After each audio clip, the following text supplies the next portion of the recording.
प्रभु तेरी वाणी जीवन की रोटी, नैनों की ज्योति अंधेरा मिटाती।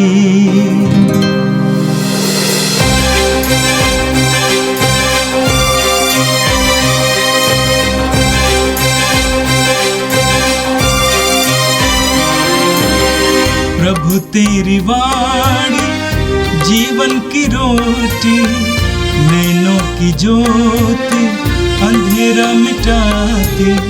प्रभु तेरी वाणी जीवन की रोटी, नैनों की ज्योति अंधेरा मिटाती। वाणी वाणी वाणी वाणी वाणी पवित्र है, शाश्वत है, जीवन का मन्ना है। 21 मई मंगलवार। पहला पाठ संत याकूब का पत्र अध्याय 4 वचन संख्या 1 से 10 तक। आप लोगों में द्वेष और लड़ाई झगड़ा कहाँ से आते हैं?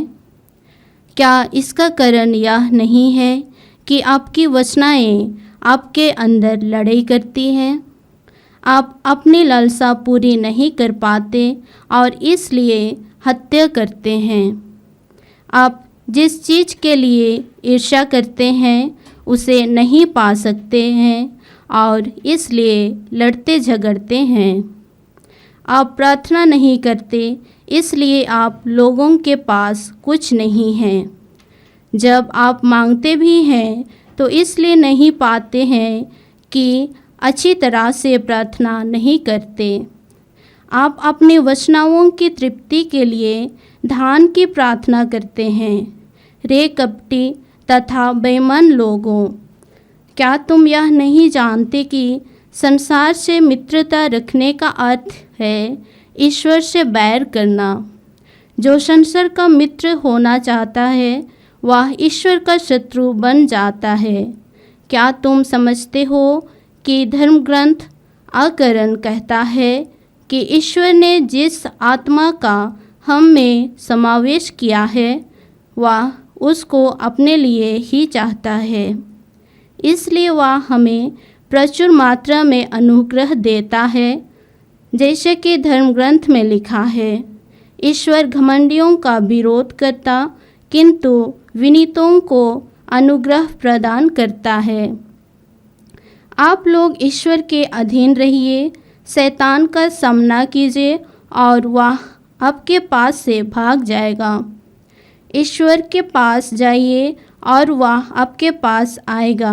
पापियों, अपने हाथ शुद्ध करो। कपटियों, अपना हृदय पवित्र करो। अपनी दुर्गति पहचान कर शोक मनाओ और आंसू बहाओ। तुम्हारी हंसी शोक में और तुम्हारा आनंद विषाद में बदल जाए। प्रभु के सामने दीनहीन बनो और वह तुम्हें ऊंचा उठाएगा। यह प्रभु की वाणी है। संत मार्कुस के अनुसार पवित्र सुसमाचार अध्याय 9 वाक्य 30 से 37 तक। वे वहां से चलकर गलीलिया पार कर रहे थे।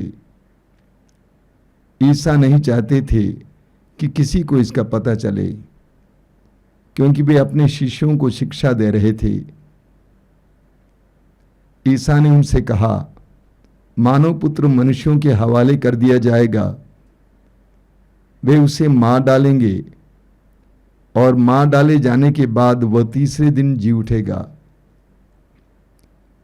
शिष्य यह बात नहीं समझ पाते थे, किंतु ईसा से प्रश्न करने में उन्हें संकोच होता था। वे कफरनाऊम आए। घर पहुंचकर ईसा ने शिष्यों से पूछा, तुम लोग रास्ते में किस विषय पर विवाद कर रहे थे? वे चुप रह गए, क्योंकि उन्होंने रास्ते में इस पर विवाद किया था कि हम में सबसे बड़ा कौन है। ईसा बैठ गए और 12 को बुलाकर उन्होंने उनसे कहा, जो पहला होना चाहता है वह सबसे पिछला और सबका सेवक बने। उन्होंने एक बालक को शिष्यों के बीच खड़ा कर दिया और उसे गले लगाकर उनसे कहा, जो मेरे नाम पर इन बालकों में से किसी एक का भी स्वागत करता है वह मेरा स्वागत करता है, और जो मेरा स्वागत करता है वह मेरा नहीं बल्कि उसका स्वागत करता है जिसने मुझे भेजा है। ये प्रभु का दिव्य सुसमाचार है। ख्रिस्त प्रभु की जय। मेरे प्रिय भाई और बहनों, आज का पहला पाठ संत याकूब के पत्र के अध्याय 4 से लिया गया था। संत याकूब का पत्र हम विश्वासियों और मसीहों के लिए बहुत ही महत्वपूर्ण पत्र है। इसमें याकूब एक विश्वासी के जीवन के लिए आवश्यक विभिन्न विषयों पर शिक्षा देते हैं। आज भी याकूब हमें कई शिक्षाएं दे रहे हैं। पहली शिक्षा यह है, वे कहते हैं कि आप लोगों में द्वेष और लड़ाई झगड़ा क्यों? क्या इसका कारण यह नहीं है कि आपकी वासनाएं आपके अंदर लड़ाई करती हैं? याकूब कहते हैं कि आपके बीच में जो लड़ाई होती है उसका मुख्य कारण है आपका लालच।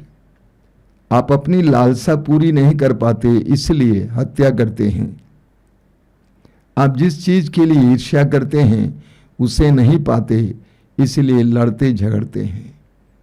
एक बहुत बड़ी सच्चाई है, चाहे वो घर पे हूं, समाज में हूं, देश में हूं, विश्व में हूं, लड़ाई झगड़े का कारण, मुख्य कारण लालच है। अधिकार के लिए लालच, धन के लिए लालच, अन्य चीजों के लिए लालच हमें झगड़ने के लिए मजबूर करता है। दूसरी शिक्षा, याकूब कहते हैं आप प्रार्थना नहीं करते, इसलिए आप लोगों के पास कुछ नहीं होता। जब आप मांगते भी हैं तो इसलिए नहीं पाते कि अच्छी तरह प्रार्थना नहीं करते, और आप अपनी वासनाओं की तृप्ति के लिए धन की प्रार्थना करते हैं।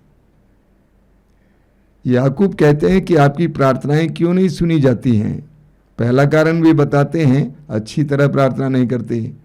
दूसरा कारण वे बताते हैं अपने स्वार्थ की पूर्ति के लिए प्रार्थना करते हैं, ऐसी प्रार्थनाएं सुनी नहीं जाएंगी। अगली शिक्षा, याकूब कहते हैं कपटी और बेईमान लोगों, क्या आप यह नहीं जानते कि संसार से मित्रता रखने का अर्थ है ईश्वर से बैर करना? जो संसार का मित्र होना चाहता है वह ईश्वर का शत्रु बन जाता है। प्रभु यीशु ने स्वयं मत्ती के सुसमाचार के अध्याय 6 वाक्य 24 में कहा है, तुम धन और ईश्वर दोनों की सेवा नहीं कर सकते। याकूब कहते हैं जो संसार से मित्रता बनाए रखने के लिए प्रयास करता है वह ईश्वर का शत्रु बन जाता है, और ईश्वर उसके लिए शत्रु बन जाता है, और वो ईश्वर को अपने जीवन से धीरे धीरे हटा देता है। आगे याकूब कहते हैं कि आप समझते हैं कि धर्म ग्रंथ अकारण कहता है ईश्वर ने जिस आत्मा का हम में समावेश किया वह उसको अपने लिए ही चाहता है। प्रभु ने जिस समय हम प्रभु पर विश्वास करने लगे उस समय प्रभु ने हमारे अंदर अपने आत्मा को भेजा है। एफेसी अध्याय 4 वाक्य 30 में पौलुस कहते हैं ये आत्मा की मुहर है, और जिन पर आत्मा की मुहर लगी है वे ईश्वर के लिए अलग किए गए हैं। यूहन्ना अध्याय 15 वाक्य 19 प्रभु कहते हैं कि मैंने तुमको संसार से अलग किया है। आगे प्रभु वचन कहता है ईश्वर घमंडियों का विरोध करता किंतु विनीतों को अनुग्रह प्रदान करता है। एक बहुत शक्तिशाली वचन है। याकूब कहते हैं ईश्वर घमंडियों का विरोध करता किंतु विनीतों को अनुग्रह प्रदान करता है। ईश्वर घमंडियों को साथ नहीं देता है, लेकिन जो विनीत हैं उन पर अपनी कृपा बरसाता है। किस तरह हम शैतान का सामना करें इसके विषय में याकूब कहते हैं आप लोग ईश्वर के अधीन रहें, शैतान का सामना करें और वो आपसे भाग जाएगा। हम सभी को शैतान का सामना करना पड़ता है। पहला पेतरुस अध्याय 5 वाक्य 8, पेतरुस कहते हैं कि आपका शत्रु शैतान दहाड़ते सिंह की तरह विचरता है, ढूंढते रहता है कि किसे फाड़ खाएं। और उस शैतान का हम कैसे सामना करें? याकूब कहते हैं ईश्वर के अधीन रहकर। जब विश्वास, प्रार्थना और नम्रता में हम ईश्वर के अधीन रहते हैं, तब हमें शैतान का सामना करने के लिए सामर्थ्य मिल जाता है। आगे एक और सुंदर वचन याकूब देते हैं, प्रभु के सामने दीनहीन बने और वह आपको ऊंचा उठाएगा। प्रभु के सामने दीनहीन बने और आपको वह ऊंचा उठाएगा। जो प्रभु के सामने अपने को छोटा बनाता है, नम्र बनाता है। देखिए, नम्रता की शुरुआत प्रभु के सामने से होती है। ईश्वर के सामने अपने को तुच्छ मानता है। लूकस के सुसमाचार के अध्याय 18 को लीजिए। उस नाकेदार की प्रार्थना, वाक्य 14 में लिखा हुआ है, नाकेदार ने अपनी छाती पीट कर ये कहा, हे ईश्वर मुझ पापी पर दया कर। आगे प्रभु यीशु कहते हैं, जो अपने आप को छोटा बनाता है वो बड़ा बनाया जाएगा, और जो अपने आप को बड़ा बनाता है वो छोटा बनाया जाएगा। नम्रता के द्वारा हम ईश्वर की कृपा प्राप्त कर सकते हैं। समय मिलेगा तो इन पाठों को आज पढ़ने का प्रयास कीजिएगा। एक एक वचन महत्वपूर्ण वचन है, हमारे जीवन के लिए कीमती मोती जैसा है। और आज का सुसमाचार मार्कुस के सुसमाचार के अध्याय 9 से लिया गया था। एक महत्वपूर्ण बात हमें यहाँ पे पढ़ने को मिलती है। वचन में आपने सुना, वे वहाँ से चलकर गलीलिया पार कर रहे थे। ईसा नहीं चाहते थे कि किसी को इसका पता चले, क्योंकि वे अपने शिष्यों को शिक्षा दे रहे थे। प्रभु यीशु भीड़ को संबोधित करते हुए वचन सुनाते थे, लेकिन कभी कभी अपने शिष्यों को, करीब के शिष्यों को पास में बैठाकर उनको गहरी शिक्षाएं दिया करते थे। और आज के सुसमाचार में क्या शिक्षा दे रहे हैं? प्रभु ने उनसे कहा, मानव पुत्र मनुष्यों के हवाले कर दिया जाएगा, वे उसे मार डालेंगे और मार जाने के बाद वह तीसरे दिन जी उठेगा। प्रभु यीशु अपने शिष्यों को अलग ले जाकर उनको बताते हैं कि मेरे ऊपर अत्याचार किया जाएगा, मैं मार डाला जाऊंगा और मैं तीसरे दिन जी उठूंगा। हालांकि शिष्य इस बात को समझ नहीं पा रहे थे। जब प्रभु अपने दुख भोग के बारे में भविष्यवाणी कर रहे थे, उसके बाद रास्ते में शिष्य क्या वाद विवाद कर रहे थे। वचन में आपने सुना, वे आपस में वाद विवाद कर रहे थे कि हम में से कौन बड़ा है। यीशु के बाद हम में से कौन बड़ा है? कोई कह रहा था मैं शरीर में बड़ा हूं इसलिए मैं बड़ा हूं, कोई कह रहा था मैं उम्र में बड़ा हूं इसलिए मैं बड़ा हूं, कोई कह रहा था कि मैं धनी हूं इसलिए बड़ा हूं, मैं ज्यादा समझदार और ज्ञानी हूं इसलिए बड़ा हूं। वे आपस में चर्चा कर रहे थे कि यीशु के बाद कौन सबसे बड़ा है। शिष्य ऐसे ही थे, क्योंकि उनका विचार था कि यीशु इस्राएल के राज्य की पुनः स्थापना करेगा, रोम के सम्राट के अधीन से उसको छुटकारा दिलाएगा और इस्राएल का अपना देश बनाया जाएगा, उसमें उनको बड़ा बड़ा पद मिलेगा। इसीलिए वे आपस में चर्चा कर रहे थे कि हम में से कौन बड़ा है। प्रभु यीशु बैठ गए और 12 को बुलाकर उन्होंने उनसे क्या कहा? उन्होंने कहा, जो पहला होना चाहता है वह सबसे पिछला और सबका सेवक बने। ठीक संसार की शिक्षा और सोच के विपरीत प्रभु कहते हैं कि तुम में से जो बड़ा होना चाहता है, पहला होना चाहता है, अगुआ होना चाहता है, नेता बनना चाहता है, वो सबसे पिछला और सबका सेवक बने। वास्तव में हम सुसमाचारों को पढ़ेंगे तो हम देखेंगे कि प्रभु यीशु की शिक्षाएं, प्रभु यीशु के मूल्य संसार की शिक्षाओं और मूल्य के ठीक विपरीत है। प्रभु कहते हैं तुम में से जो बड़ा होना चाहता है वो छोटा बने, सेवक बने। उसके बाद प्रभु ने एक छोटा सा दृष्टांत जैसा दिखाया। एक बालक को बुलाया और अपने पास खड़ा किया और कहा, जो मेरे नाम पर इन बालकों में किसी एक का भी स्वागत करता है वो मेरा स्वागत करता है, और जो मेरा स्वागत करता है वो मेरा नहीं बल्कि उसका स्वागत करता है जिसने मुझे भेजा है।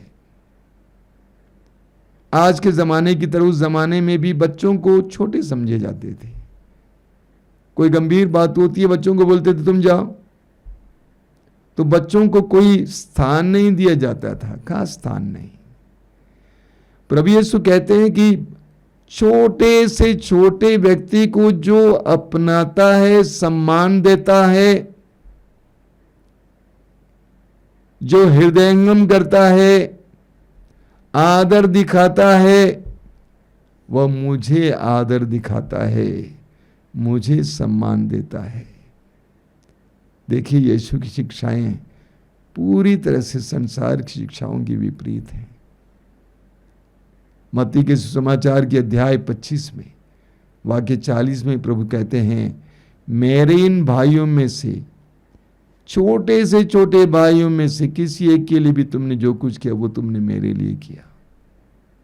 प्रभु यीशु हमें सिखाते हैं कि सबका आदर किया जाना चाहिए।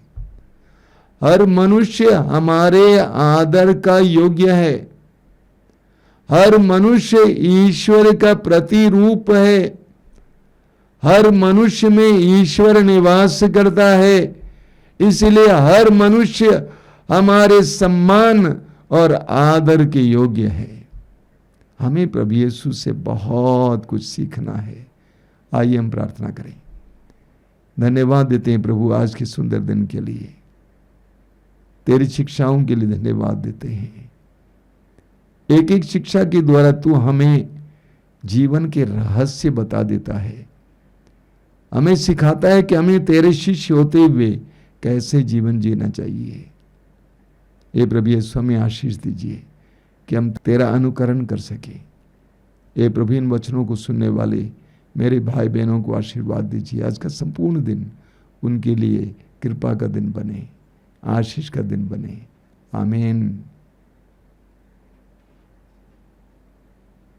प्रभु तेरी वाणी जीवन की रोटी, नैनों की ज्योति अंधेरा मिटाती। वाणी वाणी वाणी वाणी वाणी पवित्र है, शाश्वत है, जीवन का मन्ना